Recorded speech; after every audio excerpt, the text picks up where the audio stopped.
నా అవసరం మీకు ఉందనుకున్నప్పుడు మీరు వద్దన్నా వస్తా. మురళి ఏంటి పిలుస్తున్నావా? వంతు నొక్కుతా. సోదర సోదరి మళ్ళారా, పెళ్ళాములు కొట్టి తరివేసినా సరే కుట్టు మిషన్లు పెట్టుకుని బతుకుతున్నాం మేము. కరెక్ట్. అటువంటి మేము అందేరా బ్యాంక్ వారి సౌజన్యంతో ఈ రోజు ప్రథమ వార్షికోత్సవం జరుపుకుంటున్నాం. కట్ చేయండి. అదే నన్నే కేక్ కట్ చేయమని ఎందుకు అంటున్నారో అర్థం కావట్లేదు. మీరంటే పెళ్ళై పిల్లల్ని వదిలిపెట్టారు, నాకు ఇంకా పెళ్లి కూడా కాలేదు కదండి. ఈ మాత్రం దానికి ఏదో చెట్లే కట్ చేయి. కట్ చేయి.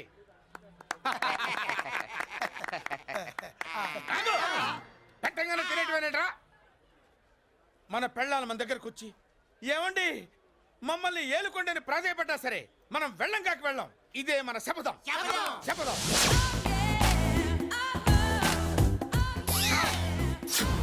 సరళ, శోభనం రోజు ఈ నల్ల డ్రెస్ వేసుకొచ్చావేంటి? నేను అదే అడుగుతున్నాను. శోభన రోజున ఈ డ్రెస్ ఏంటి?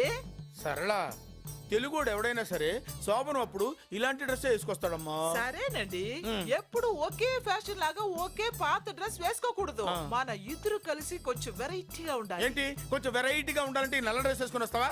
వెళ్ళా లోపలికి వెళ్ళి తెల్ల చీర కట్టుకుని అందంగా రా.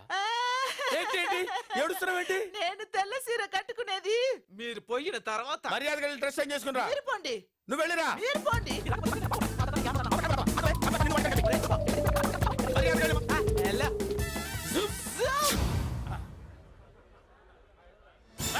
Thank you very much. Welcome to our colony. నేను చెప్పినట్టుగానే మీరు వచ్చారు, మీకు చెప్పినట్టుగానే నేను ఇల్లు రెడీ చేశాను. ఒళ్ళు సిల్క్ లాగా ఉందిరా. ఏ ఊరు? నీ పేరేంటి? రాయ్, పెళ్ళై పెళ్ళా వదిలేసిన మీకెందుకురా? పెళ్లి కాని యంగ్ అండ్ యూత్ మేము మాట్లాడుకుంటున్నాం కదా. దానికి పెళ్లి కాలేదని ఎవరు చెప్పాడరా నీకు?